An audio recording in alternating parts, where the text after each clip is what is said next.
महाराज जी, हम देखते हैं कि बहुत सारे शिक्षा गुरु भक्ति जर्नी में हमारे साथ होते हैं। कभी कभी एक दूसरे की जो उपदेश होते हैं दूसरे से मतलब भिन्न हो जाते हैं, तो ऐसा क्या करें कि जिनसे अपराध ना बने? हाँ, बात इसमें देखनी है। इष्ट मिले और मन मिले, मिले भजन रस रीति, तहा निसंक है मिलिए तासो कीजे प्रीति।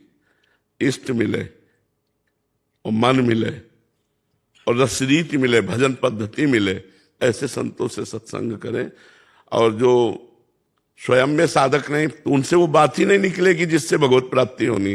वो बातें सब केवल थोती होती, बातों से माया पर विजय प्राप्त नहीं की जा सकती।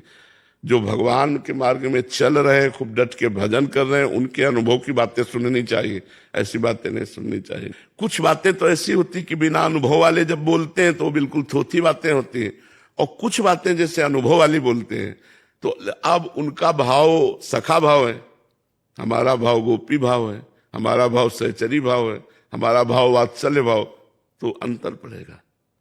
हमें भाव भी देखना है। कुछ बातें ऐसे नहीं मिलती कि एक प्रसंग हो रहा है सांख्य योग का और एक प्रसंग हो रहा है भक्ति योग का, तो दोनों में कटाक्ष हो जाएगी। तो इसलिए श्रोता को बड़ा प्रवीण होना चाहिए कि अपने काम की बात ले, अपने मार्ग की बात ले। वो क्या सुन लिया, सब भगवान की चर्चा है, जो बात हमारे गुरु से मिलती वो बात हमने लिया, और इसके बाद सब बात वही छोड़ दी और वो अपनी बात चल दी। किसी का विरोध नहीं, किसी से कोई मतलब नहीं। हमें अपने मार्ग की बात लेनी है। अगर सत्संग सुने तो हमारे मार्ग, ये ज्ञान होना चाहिए कि हमारा मार्ग क्या है, हमारे मार्ग की बात क्या है।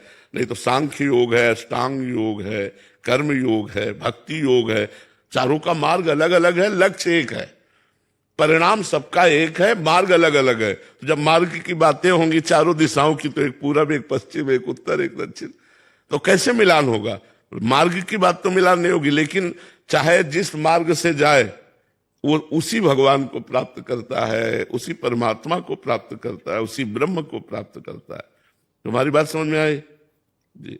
इसलिए हमको जहां हमारा इष्ट मिले, जहां हमारी उपासना मिले, जहां हमारे मन की बात मिले, वो पकड़नी चाहिए, वो बकाया सब छोड़ देनी चाहिए।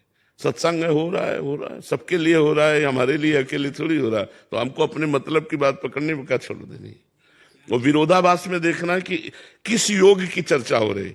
अब जैसे वेदांत चर्चा एक महात्मा कर रहा है, वो कह रहा है मैं ही ब्रह्म हूं। अब वो जितनी बात करेगा सब काट देगा, केवल मैं की स्थापना करेगा। अब एक भक्त बात करेगा तो मैं को नष्ट करेगा, केवल आप ही आप हैं। अब कैसे मिलान होगा? एक दासोहम, एक सोहम, सोहम अश्विति वृत्ति अखंडा, वो भी मार्ग है, एक दास दासोहम, तो दोनों का मार्ग कैसे मिल सकता है? लेकिन परिणाम दोनों का एक ही है, उसी परमात्मा की प्राप्ति है।